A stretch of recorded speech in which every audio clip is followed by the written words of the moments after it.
Yung araw na ang higpit ng yakapan ninyo ni Bobet, bakit ho ang higpit? Niyakap ko siya, ma'am, kasi parang niyakap ko na tagal pa siya umuwi. Kaya yun, ma-miss ko yun, ma'am, kasi yung yakap ko parang hanggang December na. Kasi December na naman kami magkikita ulit. So, 6 na buwan na yakap ho Oo, pala yun. opo. Kaya ang higpit. Opo, ma'am. Parang lahat ng mga anak ko at saka asawa ko, dinala ko na lang kasi ako lang doon. Dinala ko na para yakap ko, kasali naman ng lahat ng kapatid niya at saka papa niya.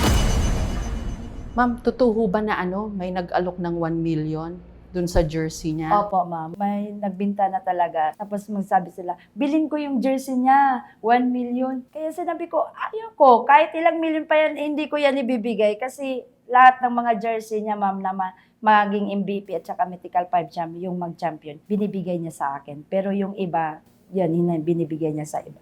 Pero yung mga memorable, ma'am, nasa akin talaga. Ano hong pinakamamimiss nyo?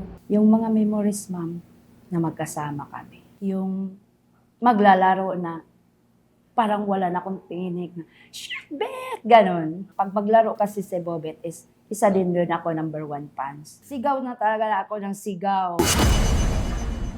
Humihingi ng patawad si Coach Baldwin. Nag-televised ho siya, apology, pati ho ang Ateneo. Ano hong sagot nyo doon? Hindi naman yun enough, ma'am. Yung sorry at saka tawad. Hindi yun enough, ma'am. Hindi yun ang kailangan namin. Ang kailangan namin is yung sorry na may malasakit at katotohanan. Message nyo na lang po kay Bobet. May gusto ho ba kayong sabihin kay Bobet? Kung may sasabi ako sa anak ko, sana hindi niya patulugin kung may mga taong talaga, may kasalanan sa kanya. Sana kung saan siya ngayon, dalhin niya yun, kaluluwa ng mga taong walang malasakit at respeto sa amin kahit mahirap lang kami.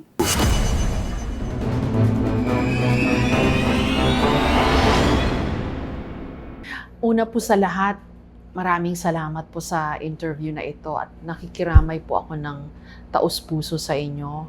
Kamusta na ho kayo? Parang okay, parang hindi rin. Kasi masabi ko sa sarili ko, okay ngayon, marami pa akong kausap. Iwan ko pagkatapos. Kayo, sir, kamusta ho kayo? Okay lang naman po, ma'am. Paano nyo ho kinakaya to na nakakabigla yung takbo ng mga pangyayari na syempre na-shock kayo, nalungkot ng sobra. Tapos dun sa mga nabalitaan nyo rin, iba-ibang mga emotion ho siguro yung mga nararamdaman nyo. Tapos may pagod pa syempre dahil lumipat-lipat ho di ba? Una sa Manila nakaburol, tapos pumunta ng Davao, tapos ngayon dito sa inyong bayan. Paano nyo ho kinaya yun? Mahirap, ma'am. Pero kailangan talagang kayanin. Wala na akong magawa kundi ganyan na. Go na lang sa tulong ng ibang mga tao na nakiramay sa akin. Yung yung emotions ho ninyo na syempre na-shock kayo, na-stress, tapos nung nakita nyo na bangkay na nga si Bobet, lungkot naman ng sobra. Pwede hong pakikwento nyo paano nyo ho na nakaya yung lahat ng yon? Tol, ma'am, hindi pa namin yun makaya hanggang ngayon. Pero pinipilit talaga namin na kayanin. Dahil nga yun sa mga tao na sumusuporta, nag-condolence at nagpakita ng pagmamahal, hindi lang sa pinansya. Kayo po, sir, paano nyo po nakaya yon? Ganun din, ma'am, dahil sa maraming nagsumuporta sa kanya. Ayun, may lakas loob kaming makayanan namin dahil sa maraming nag-love kay Bobet. Yung pabago-bago pong emosyon, paano nyo ho na na naitawid yung araw-araw na yon mula nung natanggap nyo ho yung tawag, di ho ba? Tapos nakita nyo na yung bangkay. Hindi ko, unimaginable ho yun para sa magulang katulad po ninyo. Sigurado ho yun. Paano nyo ho naitawid yung mula ho nung nasabi sa inyo nga ho na wala na siya? Sakit naman yun, ma'am, sa amin. Kasi nang nalaman namin yung wala na siya, para nga akong nawalan daw ng malay Kasi hindi ko akalain na ganun ang mangyari sa kanya. Kaya yung nalaman ko na wala na talaga siya, parang sinisisi namin yung sarili namin, ba't pumayag kami na pumunta siya doon. Or sobra lang talaga akong supportive na ina at saka ama. Sinisisi niyo ho yung sarili niyo. Parang ganon, parang sinisisi kong sarili ko, parang hindi ko mapaliwanag, ma'am. Bakit ano hong sinasabi niyo? Parang sinasabi ng sarili ko na sana, hindi ko na lang sana pumunta doon sa Manila kung alam ko lang ganyan ang mangyari. Ganyan. Hmm. Pero kayo po sir, di ho ba parang si Bobet po raw yung, kasi hindi kayo naging professional basketball player, so umasa ho kayo na si Bobet ang magtutupad ng inyong pangarap. Totoo ho ba yun? Totoo po yun, ma'am. Oo, That- di mas mahirap po yun sa inyo. Mm. Ito pong nangyari. Ano sinasabi niyo sa sarili niyo? Dati kasi naglaro ako ng basketball. Hanggang sa ano lang ako, regional. Hindi ko na ano ang mga pangarap ko noon dahil wala namang ano doon, walang Sumusuporta talaga, ma'am. Kasi sumusuporta at saka financially. kulang sa ano, transportasyon, yung ano, mga ganun mga social media. Mhm. Kaya yun, hanggang ano lang ako regional. Tapos sinabi niyo ho ba kay Bobet na, anak, ikaw na magtutuloy ng pangarap ko? Ganun ho ba yun? Ganun, parang ganun na ma'am. Na siya ang ano magpatuloy. Kasi ang ganda ho ng height niya eh. Mm. Di ho ba? Ano naman ho sabi niya nung sinasabi niyo ho yun sa kanya? Sabi niya, oh, sige pa. Pagpatuloy ko yung ano na ano muna. Simula na hindi mo naabot, pagpatuloy ko. Pero interesado rin ho siyang mag-basketball ba? No, interesting. Hilig daw din ho ba niya yon? Oo. Pero di mas mahirap po sa inyo ngayon yung ano, yung burden, yung pagsisisi. Kasi dahil sa basketball, ganun ho bang mga naiisip nyo? Na uwi siya sa ganito? May ganun ho bang pumapasok sa isip nyo? Hindi naman siguro dahil sa ano basketball. Siguro dahil sa ano ang may pangarap siya sa buhay, ma'am, na maiahon kami. Siguro yan lang siguro. Kasi sabi po ni ma'am, nagsisisi raw siya na sana hindi na lang siya tumuloy, sana hindi nangyari ito. Kayo ho ba ganun din?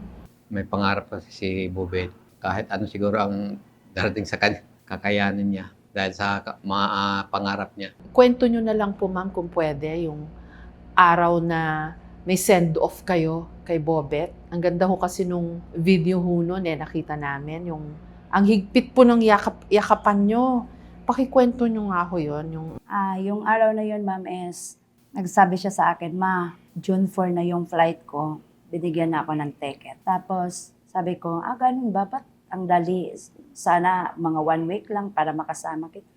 Sabi niya, yan lang kasi ma, kasi mag-start na daw yung laro. Tapos mag-training na. Sabi ko, okay na, wala namang problema sa akin kung saan ka masaya, basta't kayang supportado naman pa. Hanggang dumating nga yung pumunta kami ng Davao, nagbanding pa sila mga teammates na yung 2025 palarong pambansa at saka 2026 na palaro.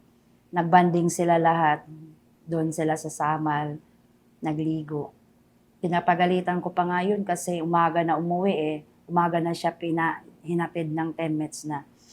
And then, pagdating niya doon, sabi ko, ngayon ka pa umuwi. Po yung araw na ang higpit ng yakapan ninyo ni Bobet. Bakit ho ang higpit? Parang nagparamdam ho kaya sa inyo na baka yun na ang huli? Hindi, ma'am. Parang niyakap ko siya, ma'am, kasi parang niyakap ko na tagal pa siya umuwi. Tagal pa siyang umuwi kasi hindi katulad dito sa Davao na kung may time siya, yan na buwan, uwi talaga yan, ma'am. Pag sabi niya, ma, walang kaming pasok, pwede naman ako magsabi kay coach na hindi mo na ako mag-training, uwi mo na ako. Kaya yun, ma-miss ko yun, ma'am, kasi yung yakap po parang hanggang December na. Kasi December na naman kami magkikita ulit. Yan. So, 6 na buwan na yakap ho pala yun. Opo. Kaya ang higpit. Opo. Parang lahat ng mga anak ko at saka sawa ko, dinala ko na lang kasi ako lang doon. Dinala ko na para yakap ko, kasali naman ng lahat ng kapatid niya at saka papa. Dinamay nyo na ho lahat ng gustong Opo. yumakap sa kanya. Opo. Tapos yung mga gamit, hindi pa, no? And sabi niya, Mama, huwag ka na lang magsalita. Bigyan mo na lang ako ng ballpen at saka pentel pen. Bakit? Siya, pumunta na ako ng Manila kasi may binibinta kaming mga t-shirt. mayroong t-shirt na hindi pa naprintahan, maliit na lang, siguro mga 3 or 4. Ang sabi niya, ito na lang ma, bigyan kita ng sign. Sabi niya, bigyan kita ng firma, pagawa mo ito para ganun mo na lang sa t-shirt. Hanggang samtang daw, naadaw siya dito sa Manila. Napanood ko nga ho yun, yung nakita yung picture, yung gumagawa ho siya ng mga Apa. keychain. Kwento nyo nga po yun, ma'am. Yung kitchen, ma'am, is isa din yan para yung yung kulang sa amin is mapunan ng kitchen.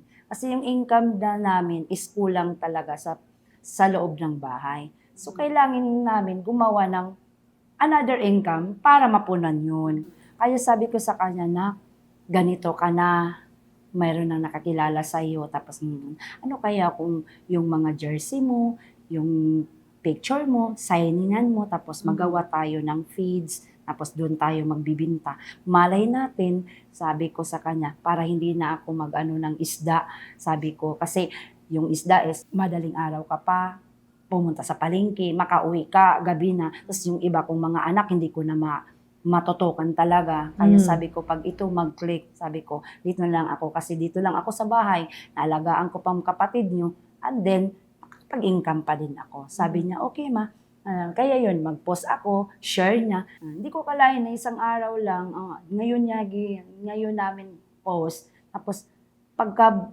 ginabukasan, 100 pieces kaagad ang nag-order sa amin. Wow. So, Tuloy-tuloy na talaga sana yun. Tapos nagpagawa na naman ako ng 40 pieces para i-dispose, pero hindi ko pa na-dispose kasi yun nga. Hindi ko nga alam kung may naka-send na ba sa akin ng GCash, nabayad na sila na ganyan kasi hindi ako nakapag-post na ganyan pa, mayroon pa kaming inasikaso, hindi. Hindi ko nga alam kung sino yung nagbayad na hindi ko pa napadalan. Pero yung 100 pieces is napadala ko na yung una. Nakita ko nga ho yung keychain. Parang siya ho mismo yung pumipirma. Opo, ma'am. Oho. Tapos, magkano ho yung keychain? Yung malaman. Yung kitchen, ma'am, is binibinta namin ng 50 pesos lang. Okay. Kamusta ho si Bobet dun sa kasikatan niya? Ma'am, hindi naman sikat siya. Ay, pero maraming Pero sa bumibili amin, ng merch. Oo, sa amin, kung tanungin mo siya, hindi siya sikat. Talaga ho. Tanungin mo siya, hindi siya sikat. Sabi niya, nakilala lang ako dahil sa basketball ko, pero hindi ako sikat. Hindi siya feeling Hindi na- sikat. hindi na- Hindi ho gano'n na bata itong si Hindi na- Bobet. Ano bang klaseng anak siya, Tay? Anong klase yung anak si Bobet? Si Bobet, mabait talaga si Bobet. Pag sinabihan naman ganyan, masunurin si Bobet. Walang problema. Napakabait na bata. Ma'am, kayo po, anong klaseng anak si Bobet po sa inyo? Lahat naman ng anak ko, ma'am, is makasasabi ako na perfect. Perfect ho. Wala kayong masasabi sa Wala kanya. akong masasabi kahit sa isang anak ko. Though, may mga anak ako maliliit, normal naman siguro yun na pinapalo natin kasi makulit, ganyan. 5 po silang magkapatid na lalaki, 2 babae, pero never nila ako binigyan ng problema. May nakita ho akong picture nakatalikod siya dun sa inyong pwesto sa palengke. Tumutulong ho siya sa pagtitinda. Opo, ma'am. Pag umuwi sila dito sa amin, may rules sila. May rules kami sa loob ng bahay. Pag dito sa amin, walang uupo. Pag hanggat may trabaho, tatrabahuin talaga. Pag sabi ko, oy, tayo lang nagbinta ng isda doon sa palengke kasi yung binibinta namin, ma'am, is minsan marami, minsan wala din. Kaya doon kami, parang walang estimated na supply ba. Parang 3 bulan, wala. 3 buwan, marami, pero hindi naman mabinta kasi maraming mga vendors, ganyan. Kaya pag dumating siya dito, yung nakilala na siya, magbinta talaga, maganon sila. Kuya, magsalita yan, ma, pwede manghingi ng pera. Sabi ko, pag manghingi kayo ng pera, may kapalit yun, di ba? Sabi ko, kaya magbantay kayo doon sa pwesto sa palengke. Magbantay sila doon, manghingi lang yun. Pero load lang talaga, ma'am. Pang-load lang ho. Hindi yan maghingi ng kahit ano. Hindi naman mga demanding yung anak ko eh. Kung yun nga mga chinilas nila, ma'am, is di lang yan sila magreklamo hanggat may suot pa talaga. Pero minsan, ma'am, may mga taong mababae talaga, binibigyan kami ng mga tsinelas, binibigyan kami.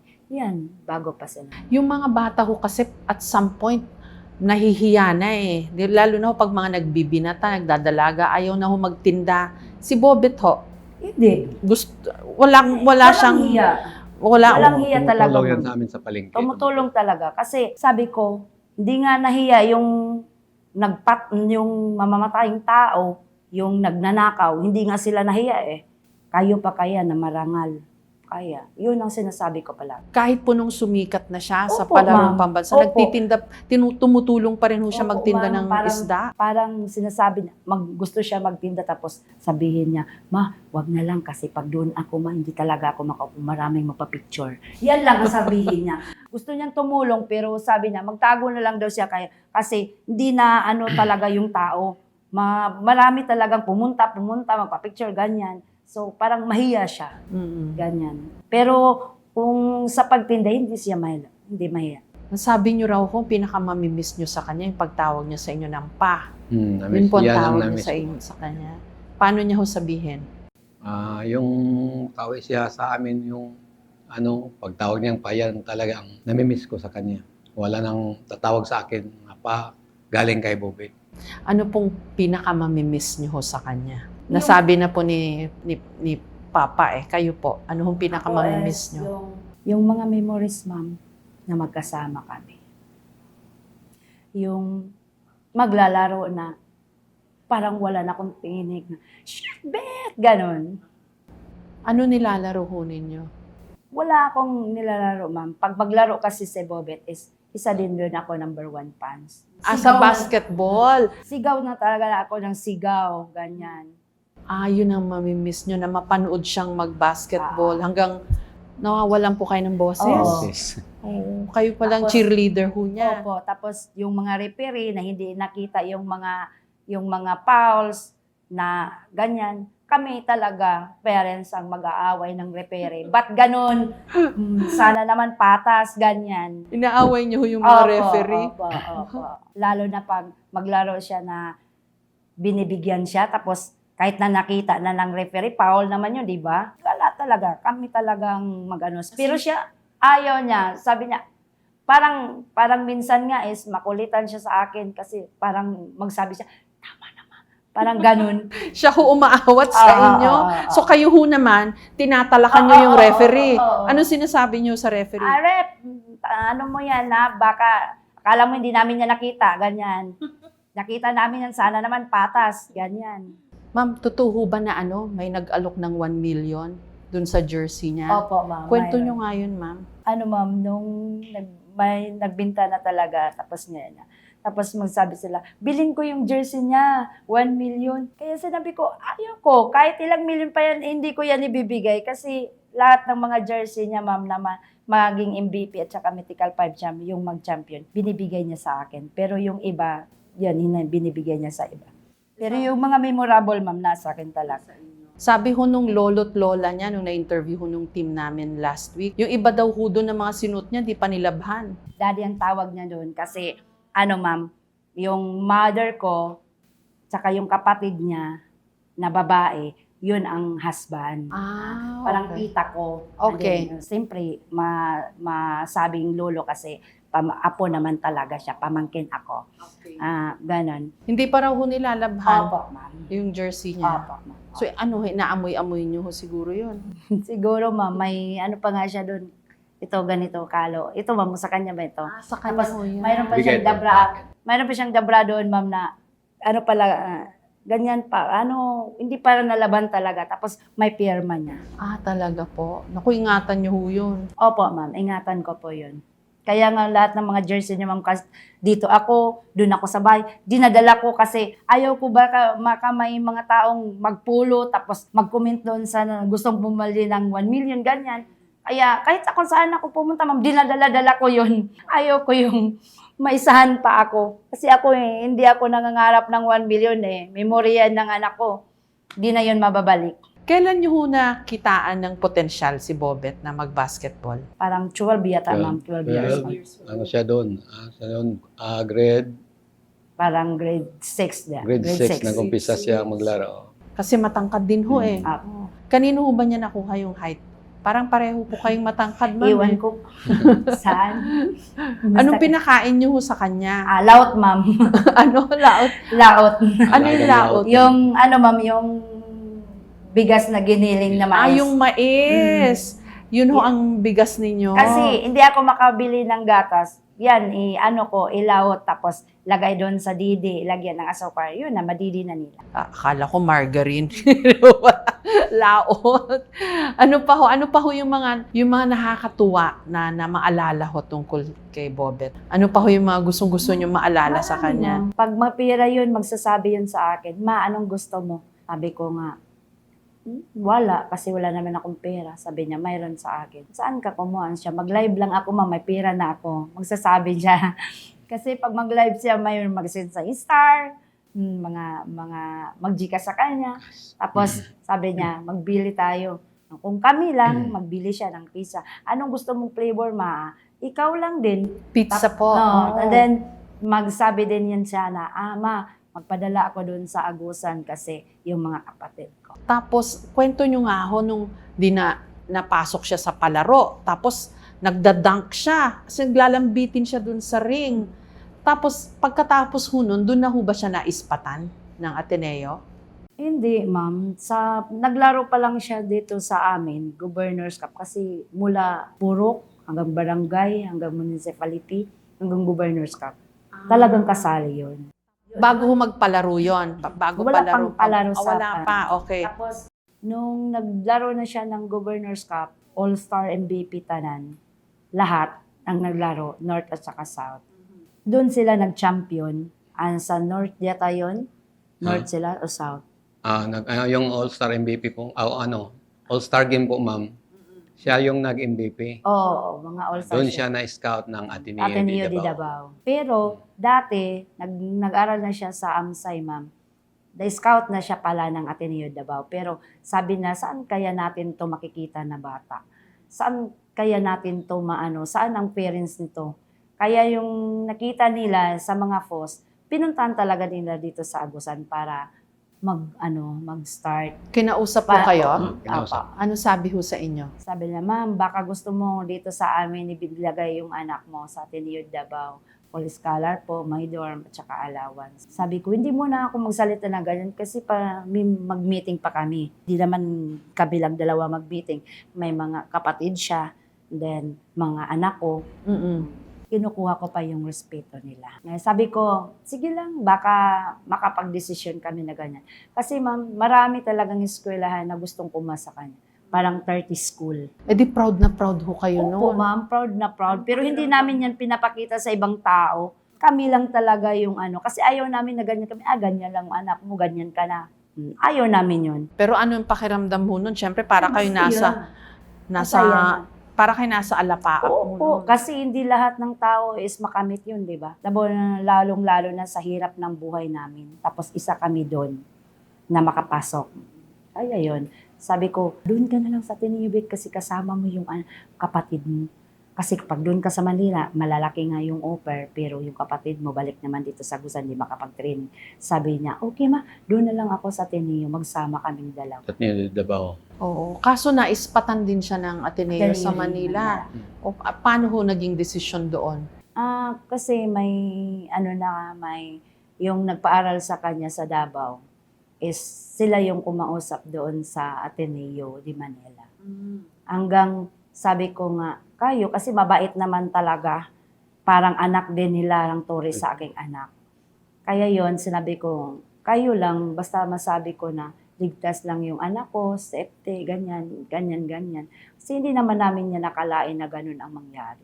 So may isa na ho kayong anak sa Davao na nag-aaral. Oo, mayroon ngayon. Nagba-basketball din Opo, po. 14 under. So puro ho pala basketball player yung mga Yung anak mo. ko, ma'am, yung 3 anak ko is basketball player. Yung isa, panganay ko Panganay. is archery player. Archery. Puro athletic ho pala mga Opo. anak ninyo. Dahil sa hirap ng buhay, kailangan may talent ka para makapag-aral. Girlfriend.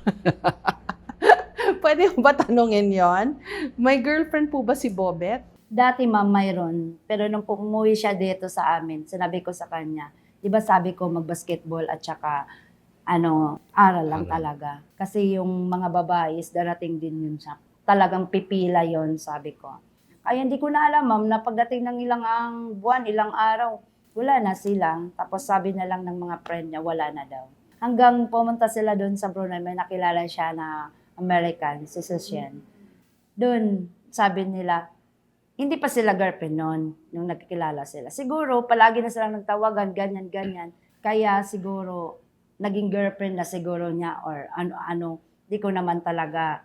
Kasi siguro sa kanya, ito na lang kasi wala dito. Hindi si mama magagalit. Malayo to. Dito Hindi lang niya sa kwento cellphone. ho sa inyo yon, yung girlfriend niya na Sinabi naman niya, Amerikano. ma'am. Ano na sabi ito, niya? Ito may, ganyan, kinausap niya. Pero ayaw namin kasi English eh. Tapos siya lang interpret. Tapos ilipat niya ng salita namin talakog Translate na no. lang. Napanood nyo naman ho siguro yung mga press statements na mga press con po ni Father Robert Yap, yung presidente po ng Ateneo de Manila University sa Manila. Tapos nababasa nyo rin ho ba yung mga ilang players na po na nagpa-interview, yung mga teammates po ni Bobet. Nagkwento na ho sila eh. Dahil nung una ho, di ba yung tinatanong nyo, ano ba talaga nangyari? Ngayon ho, lumalabas na yung mga detalye. Nababasa nyo ho ba yun? Napapanood nyo Actually, ho? ma'am, mula nung nangyari yung pagkamatay ng anak ko hanggang ngayon, ayaw kong tumingin dun sa Facebook. Wala kaming tiningnan sa Facebook, wala kaming binabasa doon, kahit social media, wala. Ayaw ko munang yung isip namin, ilito, kasi nandito pa kami, nakiramay pa kami sa anak ko. Ayaw ko muna yung makarinig ako ng ganyan. Ayaw ko muna yan. Kasi nagkukwento na ho yung ibang players eh, kung ano ho nangyari. Iwan ko, ma'am. Di ko pa rin alam kung nagkwento sila na totoo ba or hindi. Hindi pa ako nakaprove. Basta sa amin is, di muna namin yung isip namin doon. Dito muna kami sa lamay ng anak namin. Isa Sa lang. huling pagkakataon, dito lang namin siya makasama. Ma'am, baka lang may gusto kayong sabihin sa teammates, sa coach, at saka sa Ateneo sa Manila. Baka lang mayroon kayong mensahe sa kanila. Kung may mensahe man ako sa kanila, ma'am, salamat sa pagtanggap sa anak ko sa Ateneo de Manila. And then, kung ganyan ang nangyari, wala naman akong magawa. Kasi ganyan na yan. Sana nga masabi nila kung ano talaga ang katotohanan bago napatay yung anak. Sana sila lahat ay makonsensya kung ano talaga ang nangyari. Ganyan lang, wala nang iba. Wala kayong mga gustong tanungin sa kanila? Hindi na ako kailangan magtanong sa kanila, ma'am. Kasi kung tao kang totoo, hindi ka na kailangan tanungin. Magsalita ka na talaga sa harap namin o kung sino sa amin pamilya para makunta kami. Kung mayroon silang isasabi sa akin, hindi na yun magpasikoy-sikoy, ma'am eh. Kung talagang concern, di ba, pag ang tao, pag concern ka, ayaw mo na dong ipaabot pa sa may kaibigan. Gusto mo, sa'yo talaga, direct mo na talaga. Yan lang. Sir, kayo, kasi sabi po ng PNP, CIDG kahapon, ewan ko kung nabalitaan niyo po. Hindi pa namin alam. Sabi ho nila, hindi raw aksidente. Meron daw dapat managot. Ano hong reaction niyo po doon? Hindi siguro aksidente dahil marunong lumangoy yung anak ko. Kayang-kaya. Tubig lang, kayang-kaya. So, hindi ho kayo naniniwalang aksidente. Iwan na lang namin, ma'am, kung ano ang investigation. Sabi nga ho ng PNP, hindi raw ho aksidente. Iwan ko, ma'am, kasi talagang hindi naman namin yan pinapanood ngayon. Sabi ng dati, yung sinasabi ko talaga. May nagsasabi sa amin na ganun, pero hindi namin. Yung ibang tao, nagsasalita na sa amin na hindi daw yun aksidente. Sabi ko nga, Panginoon na lang ang bahala magganyan. Kasi kung totoong hindi, lalabas na naman talaga yung totoo. Katotohanan. Pero yung mag-comment pa ako doon sa mga salitang ganyan, ma'am, hindi na po namin yan, ipabayaan na lang po namin yan sa Panginoon talaga. Si Sir na lang po ho. Sir, humihingi ng patawad si Coach Baldwin. Nag-televised ho siya, apology, pati ho ang Ateneo. Ano hong sagot nyo doon? Anong tugon nyo Sa doon? ngayon, hindi pa ako makapag-desisyon. Hindi ko pa nga napanood yung mga na Ayaw nyo apologize. panoorin. Mihingi ho sila ng tawad sa inyo. at Hindi. sa lahat. Hindi naman yun enough, ma'am. Yung sorry at saka tawad. Hindi yun enough, ma'am. Hindi yun ang kailangan namin. Kailangan namin is yung sorry na may malasakit at katotohanan. Sabi po ng Ateneo, bibigay daw ho nila lahat ng maitutulong nila sa inyo. Okay naman po yun, ma'am. Pero hindi naman yun din sapat. Lahat ng tulong na ibigay naman po, kumbaga. Pero sa dibdib mo at lalo na sa amin mag-asawa, hindi yun sapat sa amin. Kahit anong bagay naman, ma'am, hindi mo yan mapapalitan. Ang gwapo ng anak ko, tapos papalitan mo lang ng bagay na ganyan. Wala akong sinasabi na mga material na bagay. Hindi namin yun kailangan kasi talagang sanay naman kami sa hirap. Ang amin lang naman is, yun nga, yung sorry na may katotohanan at panindigan sa sarili. Kumbaga, katulad sa amin, ma'am, mahirap lang kami, pero mayaman kami sa respeto. Yan lang ang hinahanap namin, respeto lang. Sana maintindihan din nila yon. Kasi kung wala naman kaming respeto, hindi dadami ang mga tao kahit saan, ma'am, Luzon, Visayas, Mindanao. Yung respeto na binigay sa anak ko sa kanila, sinusuklian nila din. Kaya yun, kahit saan silang sulok, pumupunta sila dito nang dahil yan sa respeto. Kung ngayon, narinig naman nila ito, respeto lang talaga yung hinahanap ko sa kanila. Respeto na nagdala ng katotohanan. Message nyo na lang po kay Bobet. May gusto ho ba kayong sabihin kay Na- Bobet? Kung may sasabi ako sa anak ko, sana hindi niya patulugin kung may mga taong talaga, may kasalanan sa kanya. Sana kung saan siya ngayon, dalhin niya yun, kaluluwa ng mga taong walang malasakit at respeto sa amin kahit mahirap lang kami. Kaya ho ba may sisiw dun sa kabaong? Hindi ko po alam, ma'am. Kasi maraming mga tao, wala namang mawawala, di ba? Maraming talagang mga tao na maganyan, ganyan. Ginagawa ko lang naman yun, ma'am. Wala namang mawala sa amin. May gusto ho kayong sabihin din kay Ay, Bobet? para kay Bobet. Oho. Para sa anak ko, anak, og asa man kakaron natunta nga padayon sa imong lakaw. Ayaw nagkawili sa imong mga manghod. Ay, kami na ang bahala. Padamgong ko nung tanya, mamon sa inahitabuan ng request ko. Panaginip ba, ma'am? Hindi siya nagparamdam sa akin. Maraming salamat po ho. Pasensya na ho kayo ulit sa Salamat. abala at nakikiramay ho ulit Opo, kami. ma'am. Salamat po. Salamat po.